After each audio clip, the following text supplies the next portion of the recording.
This is Monocle on Fashion, a show on Monocle Radio offering exclusive insights and global perspectives on the fashion industry.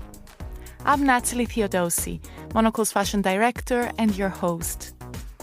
On today's episode, we dissect the haute couture shows that took place in Paris over the last week, starting with Michael Ryder's stellar debut at Celine, which gave the fashion industry a much-needed boost of confidence after a year of turmoil and executive reshuffles taking place across heritage houses in Milan and Paris. I was lucky to be there for the show, which took place at the brand's historic headquarters in the 2nd arrondissement, and left feeling excited, optimistic, and with an unusual appetite to shop everything I saw on the runway. Joining me to discuss all things Celine is Mosha Lundström Halbert, a fashion and culture journalist and the much-loved voice behind Newsfash, an online platform offering unique takes and sharp opinions on industry news and noteworthy developments. Mosha gives us her take on Celine, plus we discuss our highlights from the couture salons, from Daniel Roseberry's unusually dark Schiaparelli outing to the last Chanel collection to be presented before Mathieu Blazy takes over as creative director, and Demna's swan song at Balenciaga. Let's hear directly from Mosha Lundström Halbert.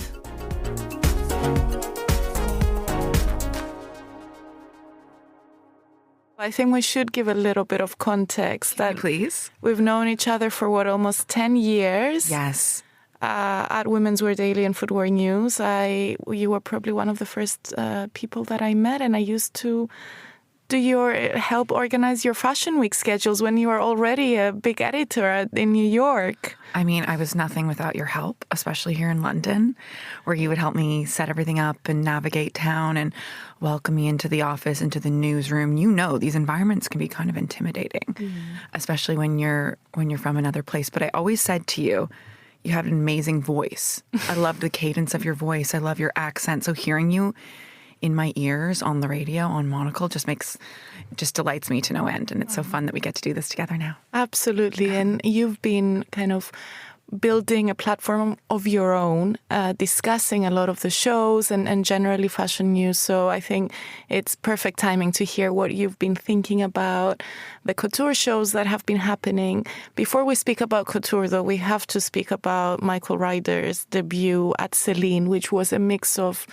ready-to-wear and some couture pieces. And it started off the week on the Sunday evening last week. You came in as well dressed, a little bit inspired by his collection. So tell me your first thoughts, your first feelings when you saw those images and his first go at this new chapter of Celine.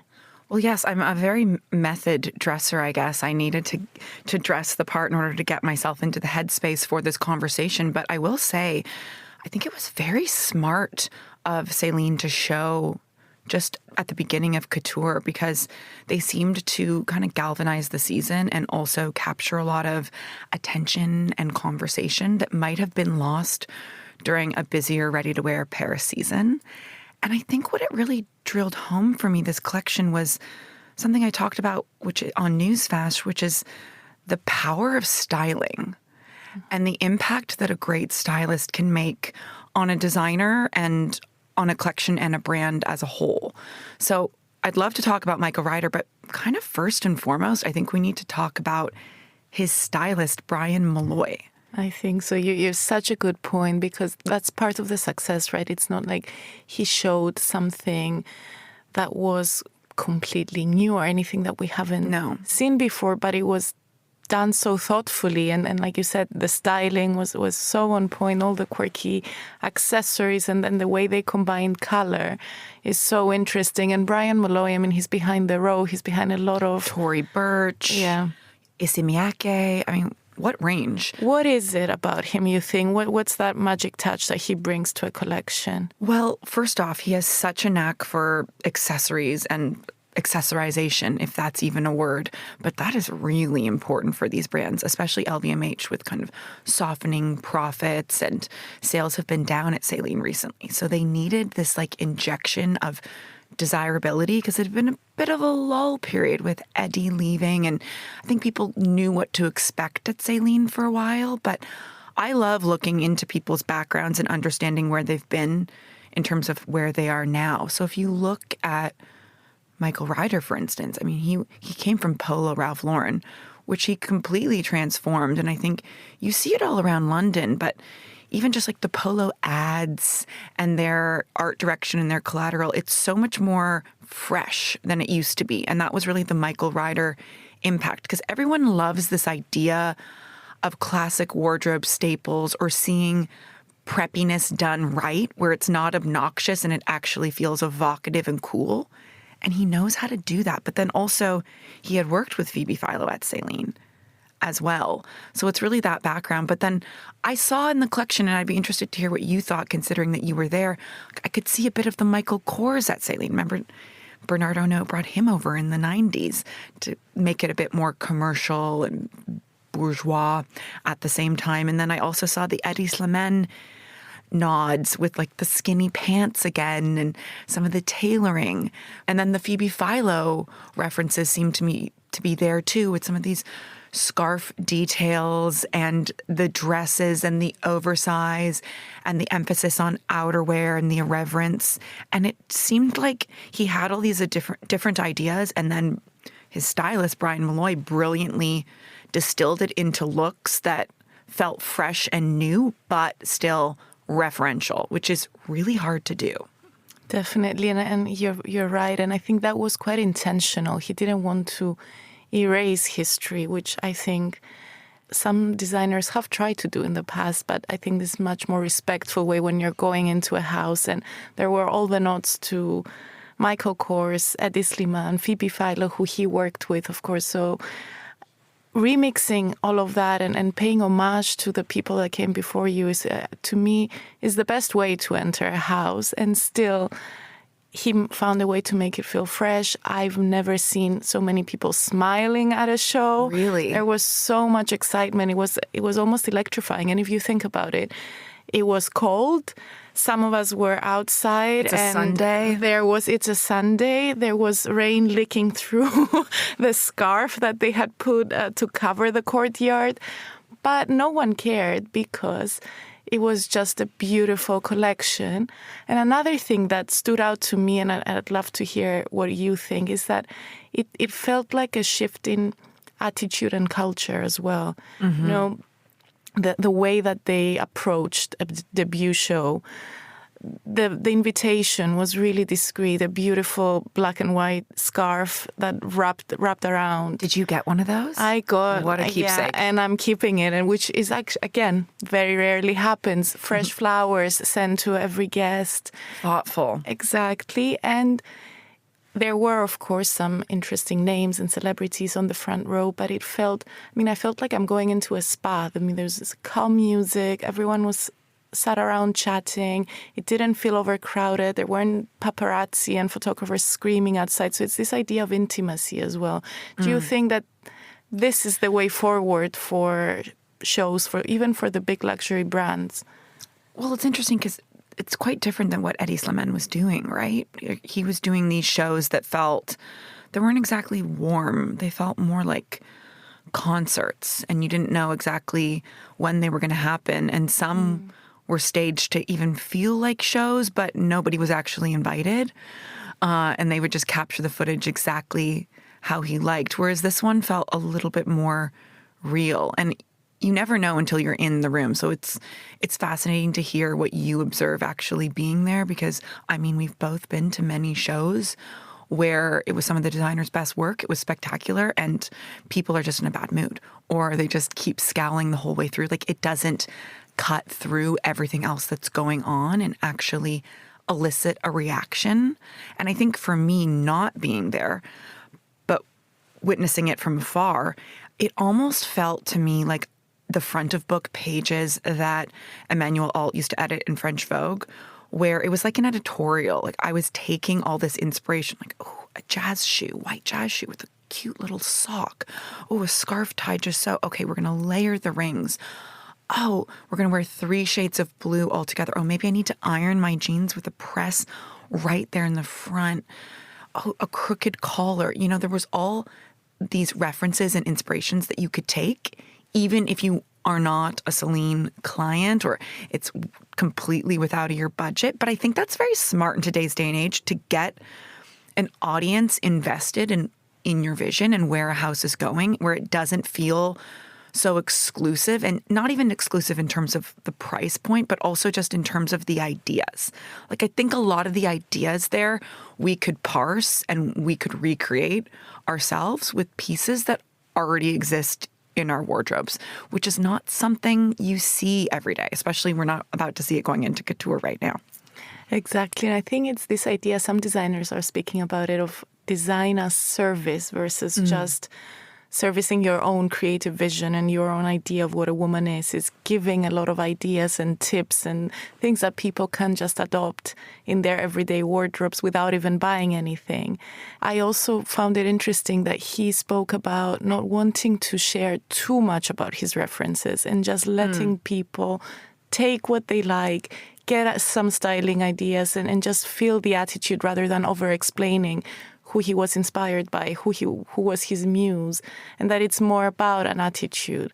There was attitude aplenty. For design. Yeah. I think attitude is 1,000% the right word there. Even when I looked at this street style photographer, Tommy Ton, who's a friend of Michael Ryder's, and his commentary on the show, he was saying, and even his photographs, like it looked like street style snapshots, of which I believe Tommy Ton is the best at, like capturing really juicy little vignettes that show women, and in this case men, really expressing themselves sartorially in a way that feels very citified, very London, very Paris, very New York.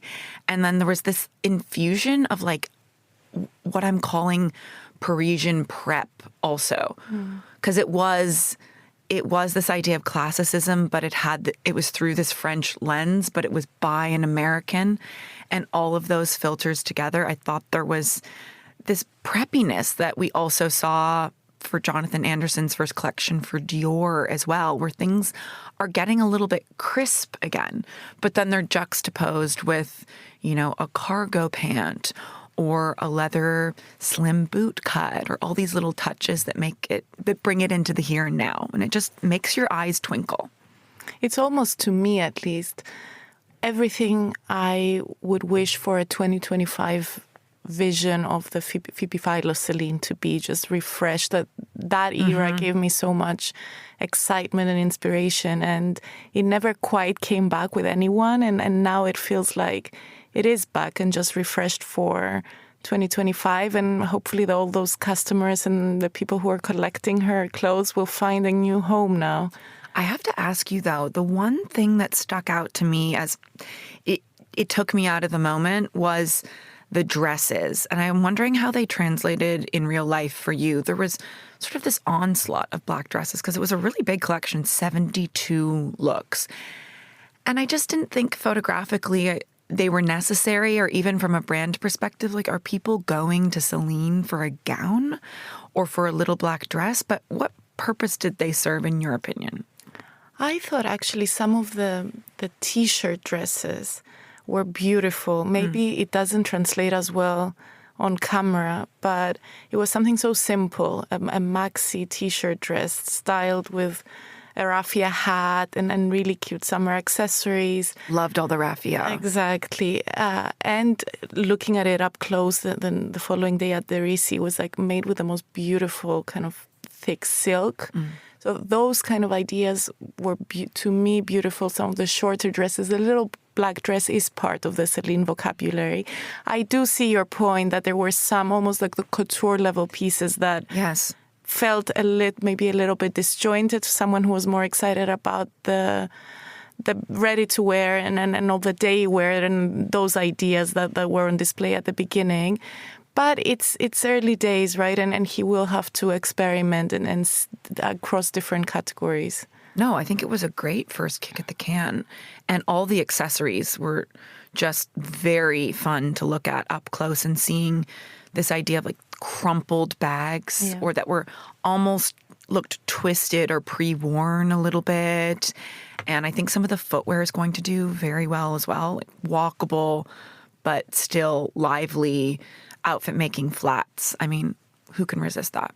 And tell me, because you're very up-to-date with kind of the online conversation, what was the reaction there? Because whether we like it or not, it can make or break a designer's career these days. Yeah, it's so interesting. I've got this Greek chorus kind of focus group built in with my Newsfash audience, and it's a great way to take the temperature and see what everyone's thinking. Everyone's a critic these days. Not everyone is a client, but opinions are valid, and I take them all in and try to condense them. And it seemed like it was a lot more conclusive, that people really enjoyed this collection than Jonathan Anderson's debut at Dior, which people either loved or were a bit let down by even, or were expecting something more spectacular. Maybe were surprised by the more casual elements of that collection. Whereas for Celine, I feel like there's less pressure maybe or emphasis on that house, which is strange when you think about it, because Eddie Slimane, Phoebe Philo, and Michael Kors are three of the most legendary and successful living designers of our era. So to kind of inherit that mantle would be a huge responsibility. But people seem to like be open to that house changing and being more about day-to-day wear than truly groundbreaking fashion as it was during the Philo era.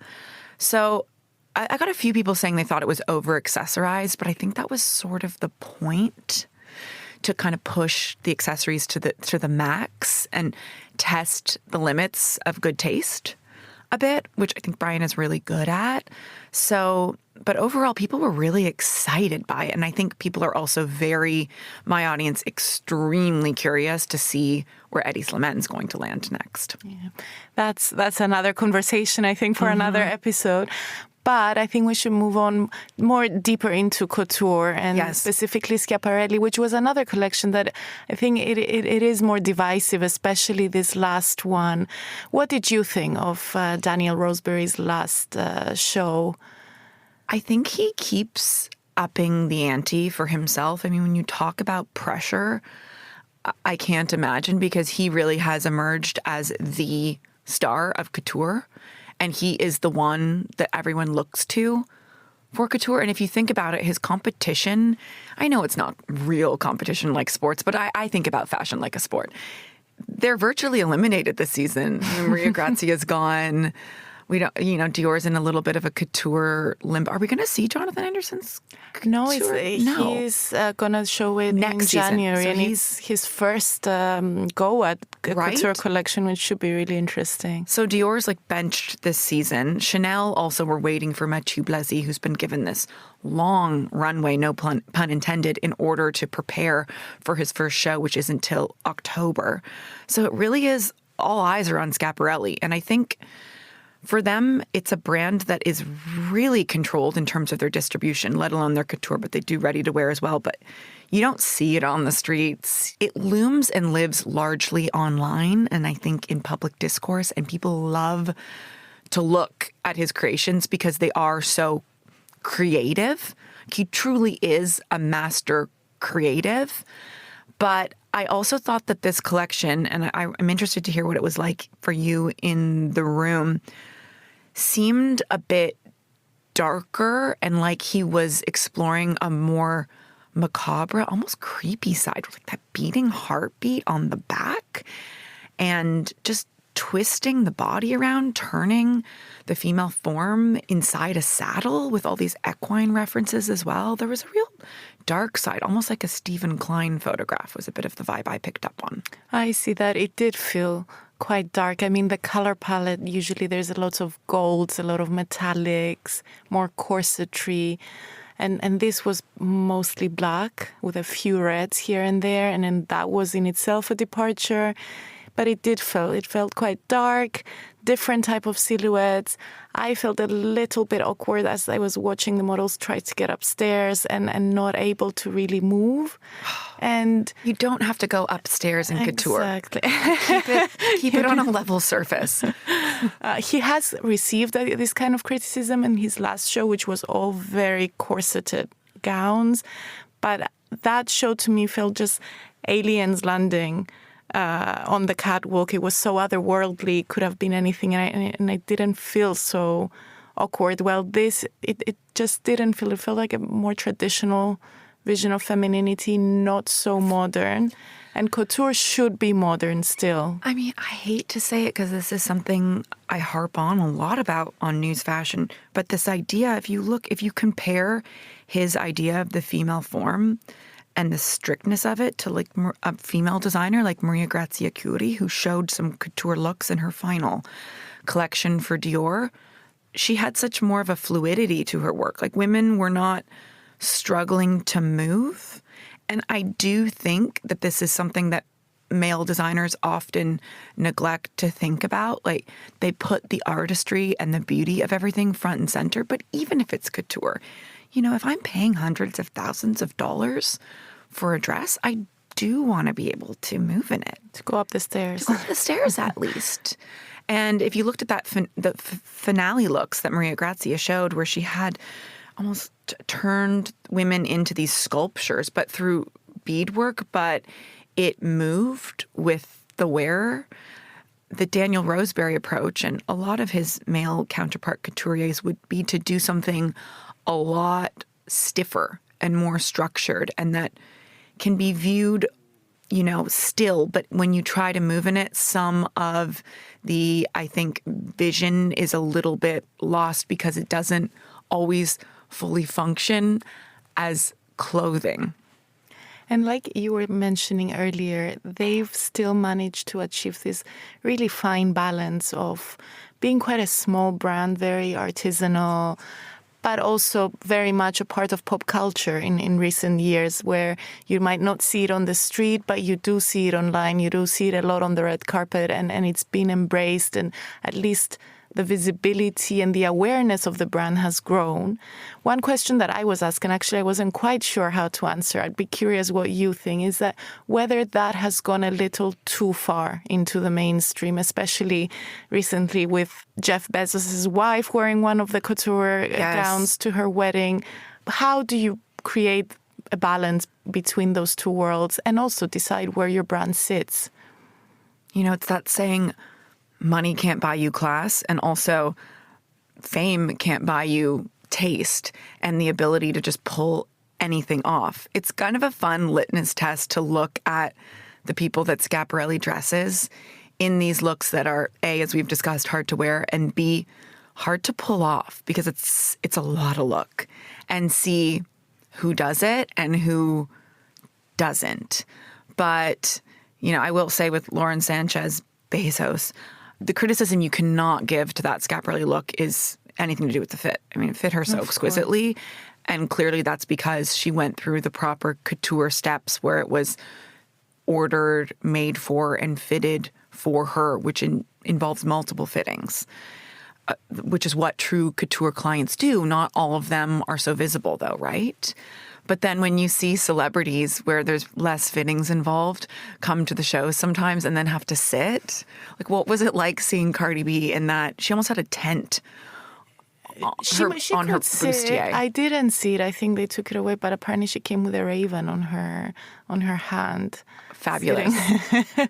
What also is interesting, that there is this kind of division, I guess, at this point around Schiaparelli, but what Roseberry said, which, and maybe it's why he's so smart and so successful, is that he said that he looked at the archives and referenced them more directly for the first time, but also to say goodbye in a way, and that we should expect a big turn as of next season. He's rethinking how the atelier works, what the image of the brand is going to look like. So maybe he is aware of all of these things and looking ahead to writing the next chapter from next season. Then I'd be curious to see that. I think it is time.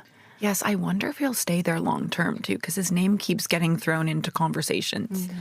It was at Chanel, and I I think Balenciaga as well. But it seems like he's got a pretty good gig going there and is given a lot of artistic license to thrill and express himself, which he continues to do. Speaking of people moving around, we have to talk about Chanel and Balenciaga.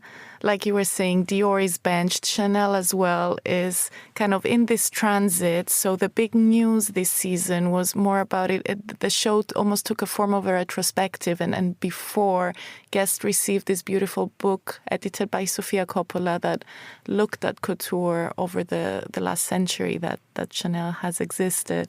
What do you think has made this brand so special? And even now that it is in transit, there's no creative director at the head, those couture collections still look strong, and then those codes kind of can carry it without a figurehead. It's the codes. It really comes down to the codes, and women love the codes. And I mean, men are dying for Chanel to come out with menswear collection beyond. They just do ties. I got my husband a tie at Chanel the other day. I think Chanel has the strongest DNA and house codes of any brand. I mean, maybe Hermès, you could argue as well, but Hermès doesn't have as much emphasis on ready-to-wear and clothing and, really started in the equestrian world. But I think with Chanel, it's just, there's something about it that really pulls on people's heartstrings, and I think captures why so many of us fell in love with fashion to begin with, because Karl Lagerfeld was for so many years able to create this lore around what Coco Chanel was in her time, some of which wasn't exactly accurate or focusing on a more rosy picture of that, let's be honest. And also like what Chanel could be for the modern woman. Everyone from these ladies who lunch to like Amy Winehouse, like everyone looked great in a little bit of Chanel worn their way.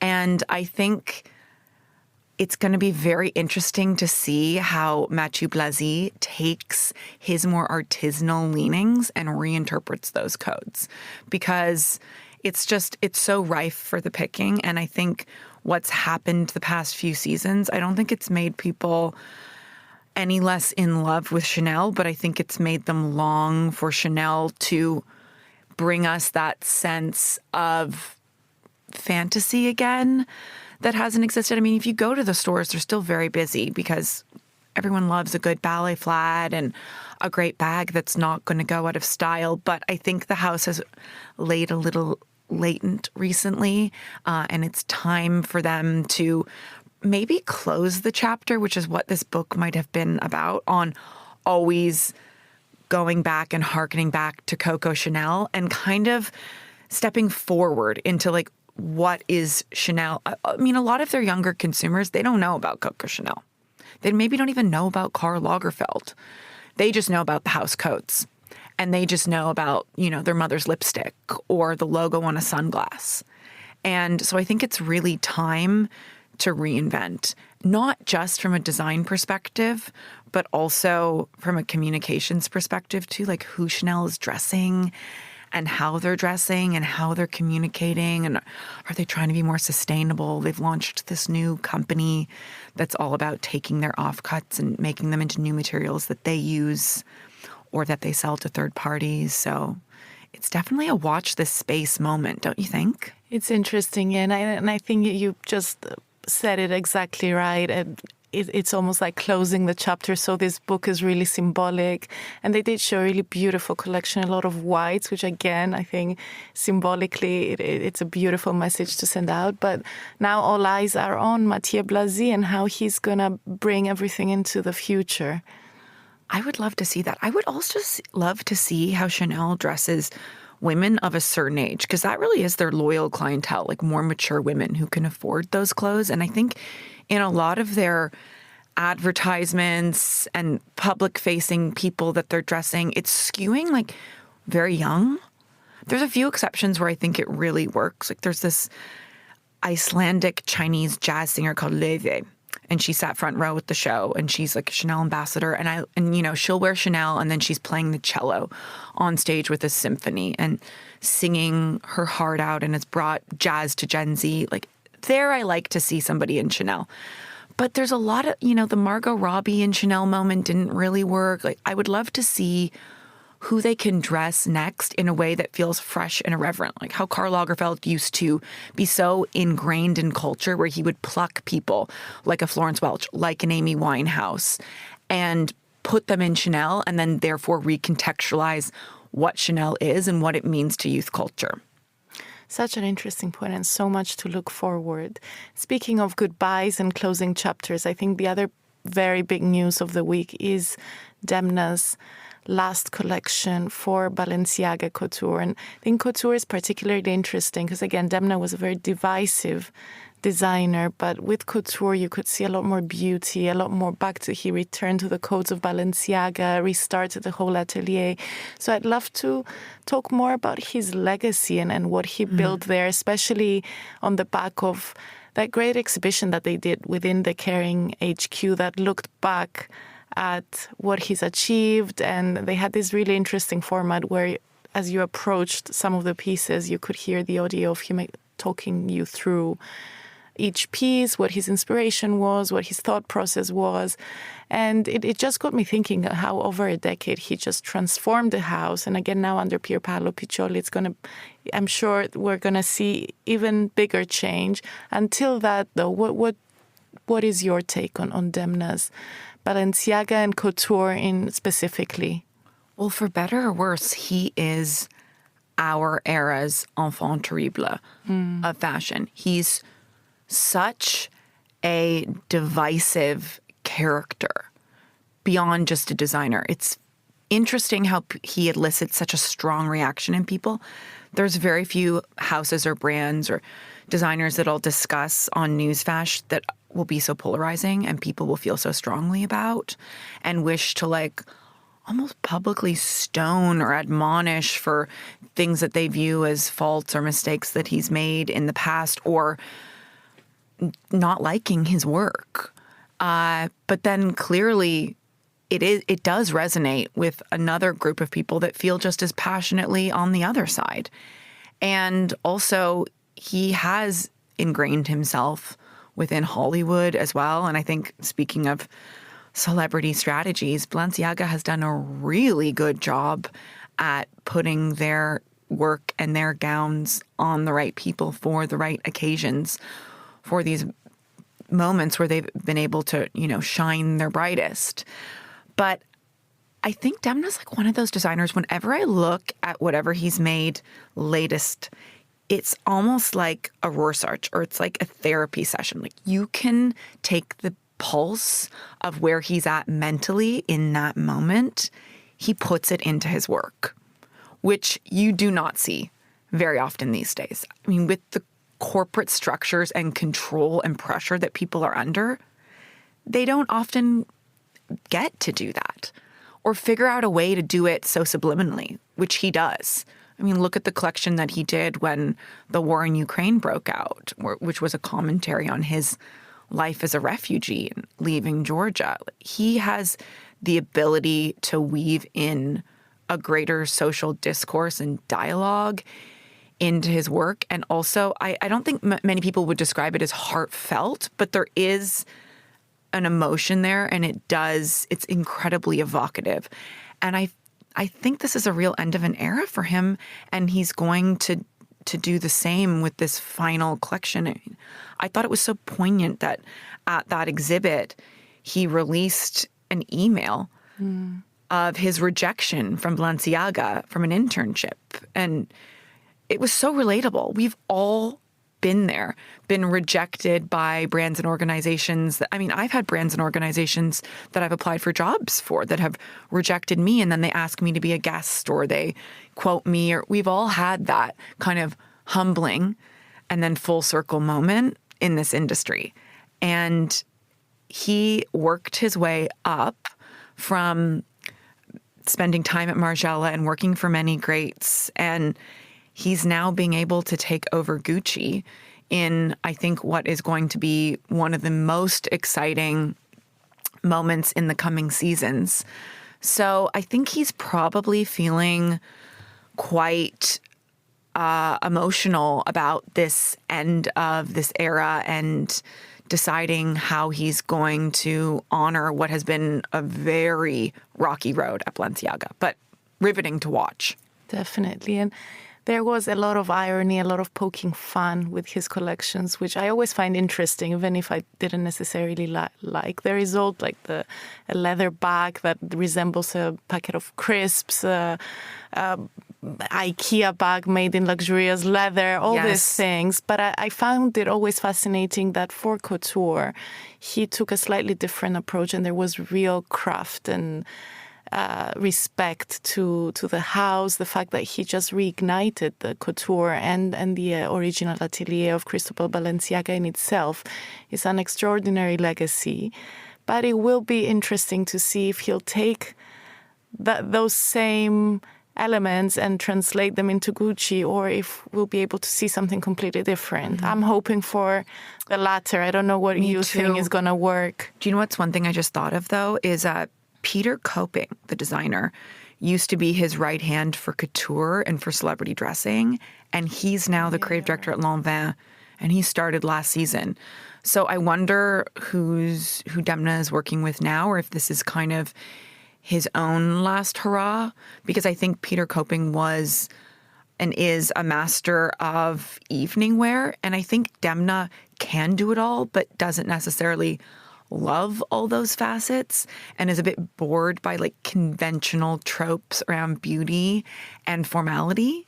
So I don't know, if I were him, he's got nothing to lose. Like, clearly he's pushed the buttons to the max at Kering, and he's still there. He's still there. So he can kind of do whatever he wants, you know? He's got job security and he's going on to Gucci. So why doesn't he just be a bit radical and probably give the middle finger to all his detractors? I could see him doing that. Definitely. And I think it's a good thing if he can take his exact team at Balenciaga and just bring them all over at Gucci, but go a bit outside his comfort zone and bring on new people. Because I think that's what happened in the case of Jonathan Anderson and Dior. A lot of the Loewe team just migrated over. So it's almost like seeing a new version of Loewe, which is great. I mean, that brand was so incredible that I don't think anyone is complaining, but I do hope to see just something different, especially in the case of Gucci. Yes. Oftentimes people bring their shoe designers with them. Mm-hmm. Or try to find a new shoe designer. Like Jonathan Anderson hired this woman, Nina Christensen, who has worked with The Row and a bunch of other brands on a hit shoe. Because having a hit shoe is very important to kind of mark a designer's tenure. You need a hit bag and you need a hit shoe. And if you can achieve either or both of those things, it can kind of solidify you for at least a few seasons in today's day and age. So I wouldn't be surprised if Demna brings his shoe designer and leather goods designer at Balenciaga right now is this man, Pablo Coppola, Argentinian, very talented. He used to be at Bali. And I wouldn't be surprised if he brings him over, because I think the irony that he did at Balenciaga that there wasn't a lot of precedent for could maybe be well served at Gucci when you have house codes to play with a bit more in the accessory space, like the horse bits and like the logo. And tell me, I mean, we've been speaking about the musical chairs a bit, but are there any other, like if we look ahead, the couture season is been coming to a close. Everyone is finally going on holiday for a little while. When we look ahead at the September season, which is going to be one of the most important seasons in the fashion industry, what are you most curious about, or who are you really keeping your eye on? Well, Jonathan Anderson's debut at Dior for the women's collection, that I cannot wait to see. Also, I often really loved his red carpet looks that he would make when he was at Loewe, and that's really not a traditional red carpet brand. Dior is. And they have a whole big team and department that handles that, so I can't wait to see. Ooh, I know the one I'm most excited about is the new designer at Versace. There's like stuff happening in Milan. Dario Vitale. Coming from Miu Miu. Who came from Miu Miu, and he did all that. He's kind of like the Eddie Slimane of Miu Miu. Like, he merchandised that brand in such a fabulous way. And I mean, if you walk down New Bond Street here in London now, Miu Miu is one of the only stores where there's a consistent lineup of young people that are just desperate to buy something, buy a trinket, buy a shoe. So I'm interested to see what's going to happen there. And then also at Miu Miu, I think they've put, Mucha Prada oversees all of it, but they've put a new designer in place there kind of behind the scenes. So maybe it'll be an interesting season in Milan. Amazing. Well, thank you so much. And you have to come back. Oh, I would love to for anytime. a part 2 to discuss everything that we're going to see in September. We're just getting started. We get a little break and then it's back at it. That was fashion and culture journalist Mosha Lundström Halbert. A big thank you to Mosha for joining me in our London studio and sharing her insights. And that's all for today's show. Make sure you subscribe and stay tuned. We have more big interviews coming next week. And in the meantime, you can read more Fashion Week dispatches and industry news on monocle.com. Today's episode was produced and edited by Steph Chungu and Lily Austin. I'm Natalie Theodosi. Thank you so much for listening.